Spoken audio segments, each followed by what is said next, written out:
Welcome to the Nikki and Reuel podcast experience. I'm Reuel Sample, joined by Nikki Bascome. Hi, Nikki. How are you today? Hi, Reuel. I'm well. How are you? I am doing just great. This is a very, very special podcast that we've got going on. But before we get into this, I want to remind folks that the Wilmington Conservative is completely funded by folks like you. We need your help to keep the Wilmington Conservative literally on the air and on the airways and on the net. We have started a Patreon account, and we'll make sure that we have a link to our Patreon account.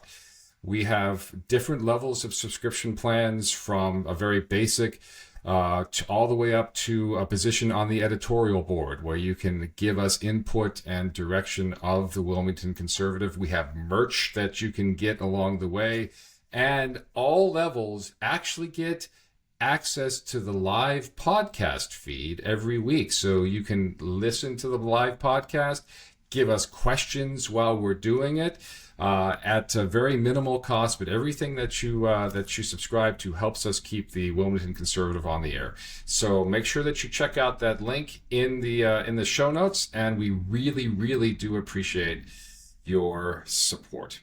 Nikki, we've got a GOP convention coming up. It's March 3rd. Registration is already live on the NHC GOP website. You have to be at Northside Baptist Church by 6:30, but you also have to you really should pre-register because it'll save you a ton of bucks. But that is, and this year we are electing officers to lead the New Hanover County GOP for the next 2 years. And for this very special podcast, we've got the chair of both slates who will be running for office. Nikki, go ahead and introduce our first contestant for tonight. Our first victim of. I am so happy to introduce Mr. Bob Lewis. Thank you for joining us, Bob. It's great to have you. Hey, thank you both. Thank you for inviting me. It's great to have you here, Bob. I want to tell folks about the setup that we're going to be having. Is that we've got 5 real big questions for each candidate, and then a 6th where you're going to tell us about how to get in touch with your slate and more information. We have not shared these questions with either candidate and with either slate, and neither will we release this recording until the other slate is done. We also have 30 minutes on the clock right here. I'm actually going to bring it up. So it's 30 minutes right there, right there on the clock. That's my 30 minutes. Alarm clock. That's my alarm clock. 30 minutes, and that will start after Nikki asks the first question. We're going to save any follow-up questions until the end. So if Bob takes the whole 30 minutes to get through the questions, then there's no follow-ups. So, we try to keep it as fair to both parties. And so even though Bob is going first, he really isn't, because neither party knows what's going on. So with that being said, Nikki, go ahead. I'm going to bring the questions up on the. Here's the first question for Bob. Which is why I'm wearing my glasses so I can see.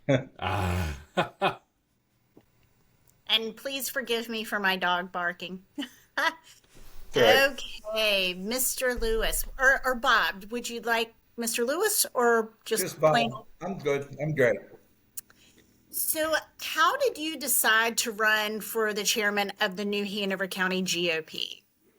Well, I think that's a great question. Over the years, I've been a very strong, passionate, conservative Republican. Even when I was in office in Carolina Beach as the mayor and in council, as I ran for election, I was probably one of the only people that really ran as a Republican. Everybody else in the beach towns want to run as an unaffiliated person. So basically, I've always had this passion to promote the Republican Party, our conservative values, and our Christian values to the whole community. So in doing so, over the years, I've been a big supporter also of the Trump campaign. So I've been a big Trump Trump supporter. We've donated, my wife and I have donated money to the Republican Party over the years, mostly to promote Trump and his whole approach to what we need to really do to make this country great again, and great at one time, basically, just to be great again. So those are kind of two things there. And then as I got involved, most of the time I've been involved in the election process or with the GOP has been just as an electioneer. First it was I live in the FP07. So first I did some volunteering at the early voting and the polls for that particular precinct in years past, probably 216 to 220, and then came back again in 224. And basically I was really doing a lot of electioneering down in Carolina Beach because I know a lot of people at the beach. And then on top of that, I've done some other things. So my wife and I signed up for the Trump Force 47, took the training, went out and got our 10 great friends who said they're going to go out and vote. And from there, we then started doing other things by helping go into the office there at the GOP Center, or whatever you want to call it.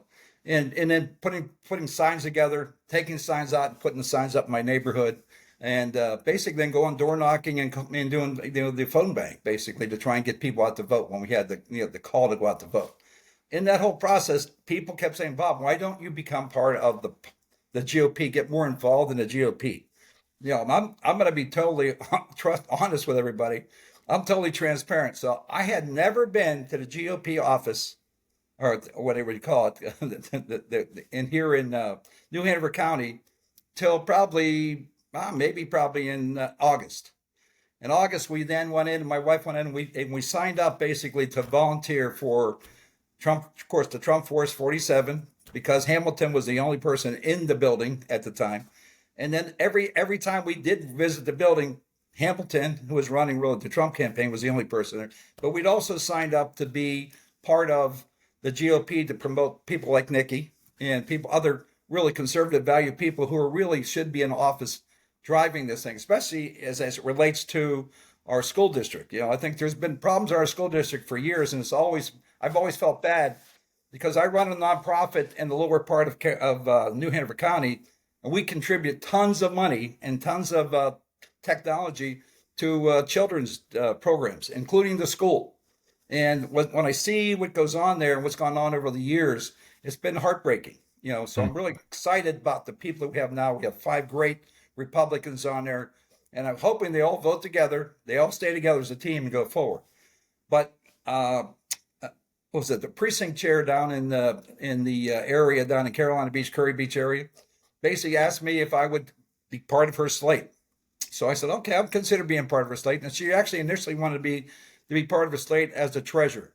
And my background is in really sales and marketing, but I've been a division vice president, group director of various companies in the technology industry. But I'm also very adept at reporting. So if you want to know about software, I'm in and out of that software business. So basically, I'm like a certified QuickBooks person. So I've helped a lot of small business from the financial side just to get their books corrected. So in that process, I said, I can do this. I've actually run for office, used the same software years ago in 2009 when I ran for town council in Carolina Beach and won.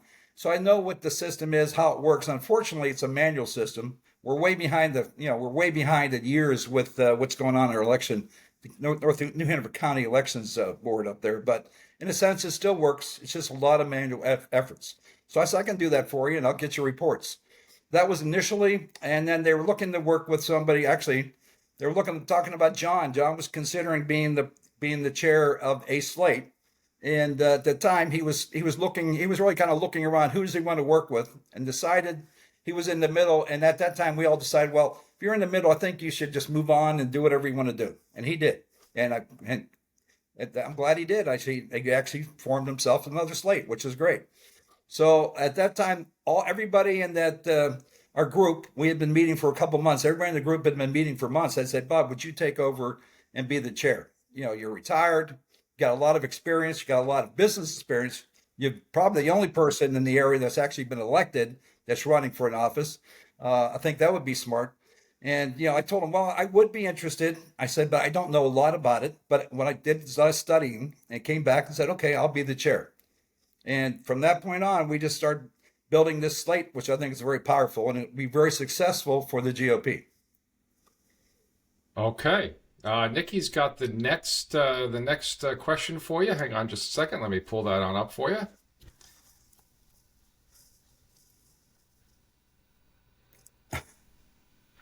Okay, Bob, what relationships do you have with District 7 and our state leaders, and how will you use those to benefit New Hanover County?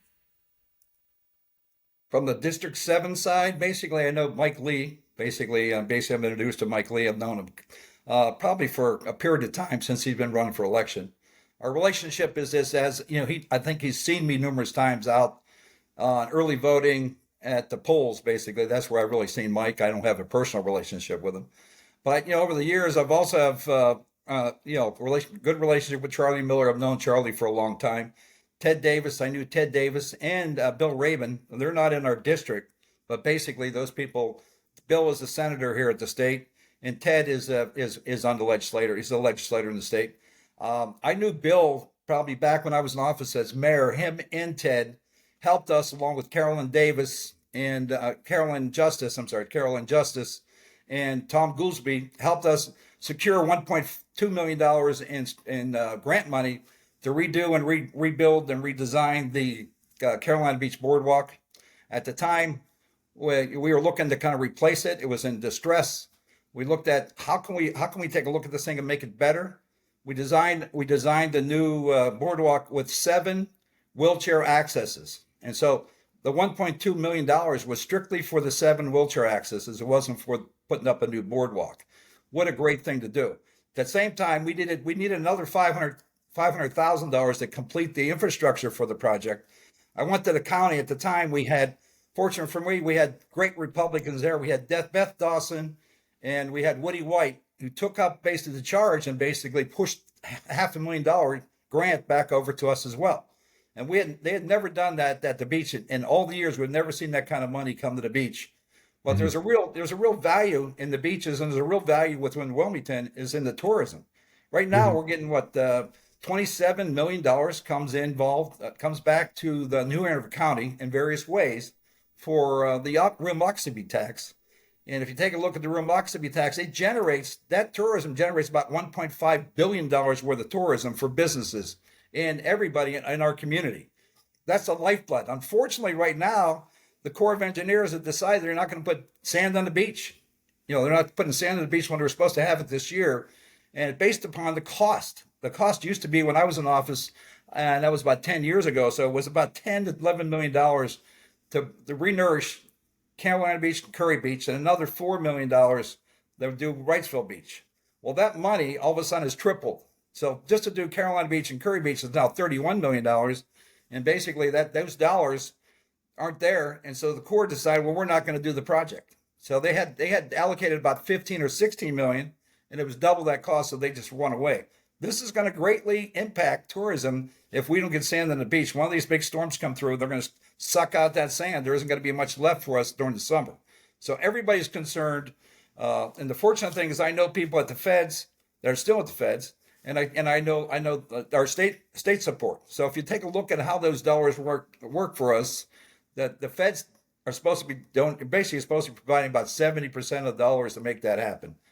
The state's supposed to provide 17.5%, and the community provides 12.5%.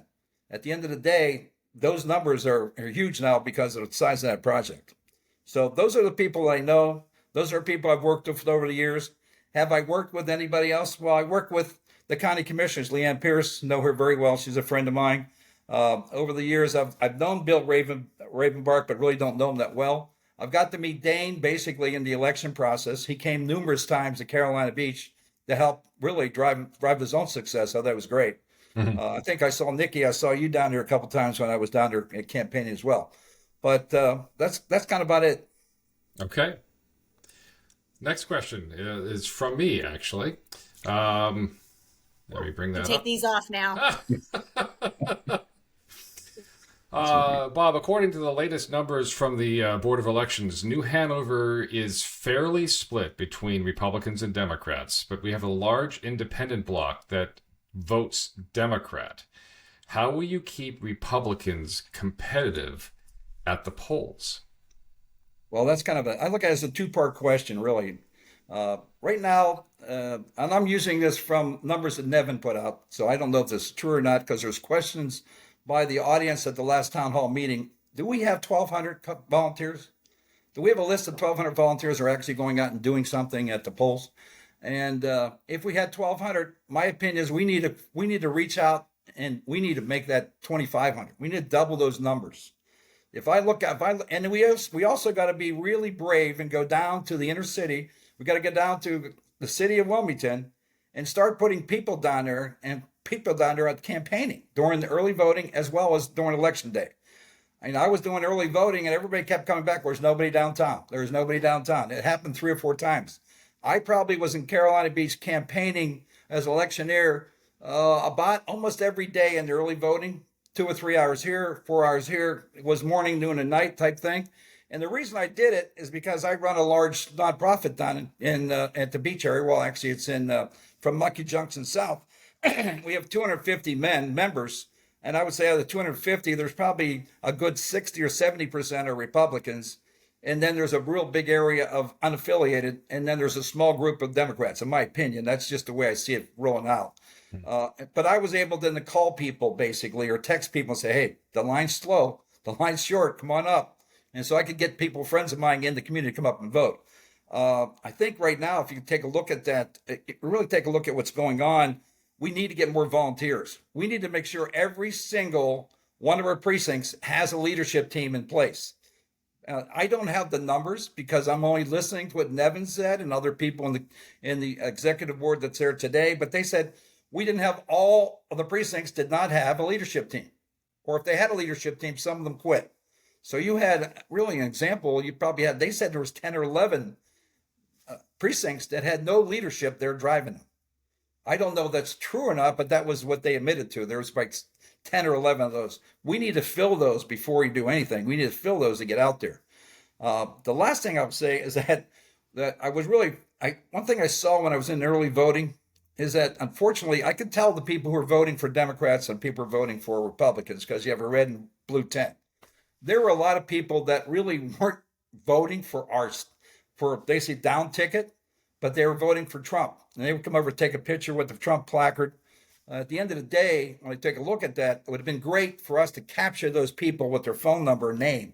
Say, we'd like to really invite you in to the Republican Party. Learn a little bit more about what we do and what our mission is, because it's following along with Trump Vance. We're trying to support them 100%.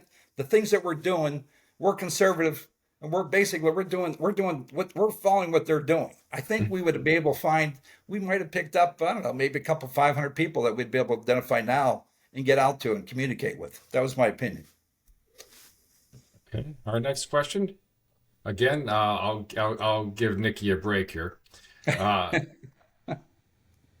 So evaluate what the county leadership has done right. And I'm talking about the county Republican leadership. The NHC GOP leadership has done right, and where they could have improved over the last couple years. Well, having run a large nonprofit, we started out with 12 members, where now we have 250 members. We raise almost $200,000 a year and give it back to the community, give it back to children's programs, but give it back to the community. I can tell you right now, I really appreciated the efforts that Rick did. If I look at Rick Wilkins, being able to raise $300,000 in what he said 16 or 17 months, 16 months, that's an impressive get. Because actually, if I take a look at it, there's two different things when you're fundraising. So I'm fundraising for children, fundraising for people who are disabled, fundraising for people who are families that need food or need assistance. It's a little easier get than going out and say, can you help us fund the Republican Party? Can you help us fund the GOP here? So I really give him a lot of credit. I think he did a marvelous job. I mean, I don't know if anybody else could have done a better job than that. And I keep hearing this number. Well, we're going to raise 400,000. We're going to raise this. I'm going to tell you right now, if anybody duplicates that, I think you could duplicate that number. I think you have to have a couple more events than just a gala to make that thing work. but I run a lot of events. We probably run 5 core events in our nonprofit. Each one delivers $25,000 to $35,000 net. In that process, you need to figure out, can those types of events fit within the GOP, or would it fit within the restrictions you have basically for collecting money? I'm not sure. I think it would. I think that was really good. I think, unfortunately, you had people who were elected didn't finish their 2 years term. So you had other people who were appointed. So I can't tell who was appointed. I do know who was appointed, but basically I can't tell what they did and what they didn't do. I think they did a good job of getting out the vote for the people they had in the field. I thought getting out the vote seemed to do very well. In my opinion, I think we can do better, but I think they did a very good job of getting out the vote. I think they were organized. I think the tools, when I saw the tools that Bert and his team put together, I thought they were pretty impressive.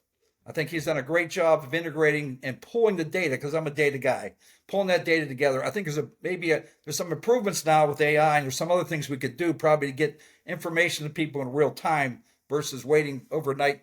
But I'm not sure the county will be able to process the information fast enough, for us to really leverage that. I need to take a look at that. But I think that's something those guys, I thought, did a marvelous job. When I was listening to them, what they were doing, how they did it, being able to look up on your phone and basically sit there and look up and be able to figure out, hey, I got to knock on that guy's door. We've already had somebody knock on that person's door. Or that person's already voted. Go to the next door. Really significant value. I think Bert and his team did a great job. I think the improvements are, I was disappointed in the factions that you have out there in the Republican Party itself. So, if I go down the list of you have the Lower Cape Fear Women's Club, great people. Republicans Women's Club, great people down there we talked to. Then we have the Cape Fear Republican Women's Club, great group of people there as well. I've never really talked with the Cape Fear Men's Republican Party, but they seem to have a low membership, but they're out there doing something. Then you had tide turners, and of course, then you had the faith-based voters. So there's a lot of people to kind of work with, but trying to bring those together and unite them together in one team would be really great. I think that's a great improvement we could look at. I think there are volunteers out there and precinct chairs that don't feel they're getting recognized and don't feel that people are listening to their ideas. They don't feel like they're valued. I think we need to really value the volunteers. The ground game is what wins it, I think. If you can double that, what we have today in the field, at the same time, provide them recognition. I just listened to, before as you were talking about, you want people to come back to your podcast and donate, but you're giving them something. You might give them a cap. I'm not sure what, a bottle opener. We're giving them something, a coin. I don't know what you guys are giving out, but those are ways to pull people in and then also recognize them. Very small things to do. The attaboys work, but it's nice to have something that recognize what's going on here. Everybody I talked to as a volunteer, and we had, I met with people for about, almost 8 weeks. Everybody that came to a meeting said the same thing. I'd like to have some identification that says I'm a Republican. I don't know what it is. When I go out to a fall festival, or I want to go out to something in downtown Wilmington, one of the major events, and I'm there a lot myself, I said, it would be great to have, you could see your brother or sister basically, hey, here's where we are, and it really does, it would really help, and we just haven't done that. Those are things I think I would improve. Communication-wise, I think the communication team does a pretty good job, but I think, even John identified areas where he thought they were really, things kind of fell down the last 4 to 6 weeks. Some people left the executive board in the last 6 weeks. That left openings there that didn't get done. Our slate that we're promoting, we're all committed to being there for 2 years. Now, health could change that. Somebody's health could change that. Something could happen to somebody's family, and that changes it. You have people who are in the middle of their family, in their middle of their career, and you have other people who are retired. Myself, we have about 3 of us retired from that group. So most likely we're going to be here unless something else happens to us. But most likely we're going to be here. But we have a couple other members who are right in the middle of their career. So they could be moved. But those people actually have businesses here. So they're really stuck in this community. They're in this community for a long time. They're not going to be moving without moving with their business. So. Well, Nikki has the next question. Let me get that up on the screen for you. She's got to put her glasses back on. That's cute. Did you wear those during the election? I did not. Maybe I should. Maybe I could have won, seeing that I was handing out a ballot that didn't have my name marked. Yeah. Okay. So the new Hanover County GOP relies on committees, like you had mentioned, Bert with his data team and the communications committee, to get a lot of the work done. I'm adding stuff in here. How will you structure the committees in order to get Republicans elected? Well, I think one of the things I think you need to, we're talking about Republicans. So let's talk about candidates. Number one, once we recruit good candidates, is getting them involved and then basically bringing the teams and committees around them. Say these are the 4 or 5 people. Well, I'm looking at this year's elections. You got a mayor up in the city of Wilmington. You got 3 positions up on the city council. These are going to be very important going forward. You got $242 million just gotten for a bridge grant from the feds. Some Tom Mattilla's actually brought to us for a change, but I love Tom after he brought the money to us, because now the county has some decisions to make along with the state to make that thing and get it to reality. I was on the WMPO for 2 years, and it was frustrating for me. I like Bill. I've met Bill a number of times, and I've met some other people that are on the actually no longer on the city council. But city council and Bill were all around building this big sky bridge for $1.2 billion 10 years ago, which would be more than 10, it was 11 years ago. And basically today, that'd be like a $2.5 to $3 billion type project that no one's going to fund. We also had a bridge replacement identified at about 275 million at the time, which looks like it's going to be 750 million now. I think what you need to do is we need to get some Republicans on that council. We definitely got to get the Rivenbark and Waddell. We need to get those 2 elected for sure. But let's go take the 3rd position out there that's sitting out there. We need to get into the city and put some people down there to vote. The things that we do on the committees also would be combining. A person who's running for election should have a list. These are the people you need as part of your team. That whole list, every committee, Bert's team, comms team. As you go through those committees, you need to have a list for the candidates and educate them what these all do. And here's how they can help you. Because you look at the comms team and I look at Bert's team, they've got valuable tools that every single candidate can really use.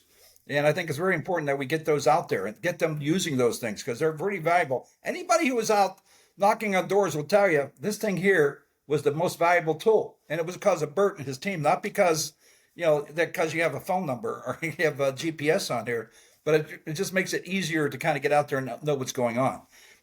The other thing what I would look at is what committees could we improve? I will say this in talking to a lot of volunteers, they're frustrated because they would like to be on these committees and they get passed over. I would like to be on the comms committee. And they probably don't understand exactly what are the criteria for the people you're trying to put on that team. And I'll use the communications committee as a good example. There are people that, even my wife, she's a web designer. There are people that can help the comms team. And you can kind of look at what are the job levels that you have and what could you do on that committee. You could bring more people in. So I think there were a lot of volunteers that kept saying, I would like to get more involved before I'm out there just doing a campaign. I'll get out the vote campaign. I would like to be more involved in a campaign. But every time every time I put my name in, I don't get called. Or people don't really want me involved. So I would really look to all the volunteers and say, hey, can we get you on a committee? So it's because when people meet on a regular basis, and I'll use an example would be the gala. People are meeting, thanks to Rick, people are meeting every Wednesday at noon, and he's providing lunch to everybody, crazy enough. But in that process, that team's coming together. They're thinking of what they can do. How can I get this? How can I get it? How can I get something that they can auction off? How can I get people to get a table? How can I get people signed up even just to come? So I think if you have more people on the committees, I think that definitely would be of value. Final question for you, and we're at 5 minutes left, so we're doing just fine. The final question for you is, how can people find out more about your slate? For instance, your website, emails, so on and so forth. How can people find out more about your slate? Right now, we have our own website up. We've had it up for a long time. And so you're really going out but we just did a web page because once the slates are decided, whoever wins the slate or whatever happens, the website's going to be gone because the website's got to be the NHC GOP.com. It can't have a slate, website sitting out there. It's going to confuse people. So ours is actually a web page. So it's a landing page. That landing page basically is www.nchgop results, results.com. So it's NHC GOP results.com. And you can get to the page and there's information. The other thing is there's contact information on there. You can talk to any one of us. Right now we actually been talking about publishing phone numbers so people can just call us and talk to us. Everybody that I hear from says, I don't know Bob. I've never met him. I haven't been there. I don't know him. I said, well, all I can tell you is that, I'm probably a little different the way I manage. When I was in the business community or in the corporate community, there were times, and people tell you, because I ran large sales organizations and consulting organizations, where people say, Bob's one of those guys that says, he wants to lead, follow, or get out of his way type person. When I moved over and started working with a nonprofit over the last 10 years, the Island Men, we have 250 men and we have a great time together. When we go to an event or we do a fundraising event, we're like, it's a party for us. Everybody wants to get involved. I got 250 members. We do what is now traditionally the Dragon Boat Regatta in Carolina Beach. It's become a core event for the beach. Actually, it's not just us. And I put that thing together almost 12 years ago. And basically, when we started that thing, we started netting around $3,000. Today we net $25,000. We give it to Ocean Cure, who works with disabled people. You probably know Kevin Murphy works with disabled people on getting them on the water. So so it's either on dragon boats, it's on surfboards, or it's out. I think they might have got rid of it. They used to have an outrigger, but I think they got rid of the outrigger. But you're going to see like every weekend, these teachers volunteer their time every weekend with Kevin, and they're taking, people from the military come in who have had issues over the years, people who are disabled, kids who are disabled, they take them out.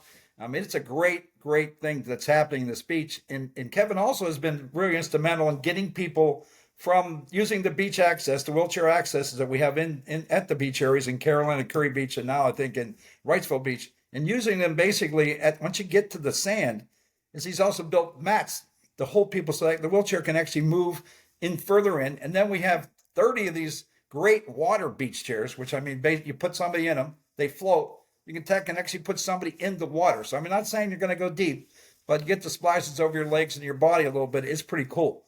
There isn't a beach up and down the East Coast that matches what we can do to help those with individuals with mobility issues. So at the end of the day, I'm the kind of guy who's like, I'm going to lead, follow.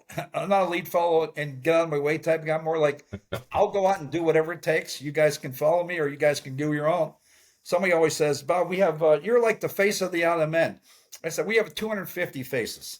And if we all work together, that means we're going to get a lot more people involved in this thing. But that's the same thing here. I think with the volunteers talking about, I don't get any recognition, that concerned me because volunteers are going by the wayside. You can't let somebody go by the wayside that's been here. And you're not going to replace their experience. You're not going to replace their passion if they leave us. That's my opinion. We are down to 53 seconds. Bob, I'm going to give you time for your elevator pitch. Why should people vote you as the NHC GOP? Well, I'd say myself actually I'm going to work slate. We work as a team. We're a team. We're not a slate. I know that's a word in politics, but we're a team basically, and our team works together. And I can tell you this, that we're all committed to being here 2 years and working through this thing over the next 2 years. We're also people, we don't have a lot of history. So we don't really care what's gone on in the past. We're open for everybody. We're putting our arms out to everybody. We welcome every single conservative, religion or Christian, Republican to come and join us. And then we're gonna help you. We're gonna help you get involved in the process itself. Number two, when we have something, we go out and do fundraising. We're gonna have fun. You're gonna have fun. You're gonna be invited to social events for fun as well. So you're gonna get to meet people. I'm going to stop you right there. We are out of time, and with actually 7 seconds over. Thank you very, very much. The convention is coming up next week, and I appreciate it.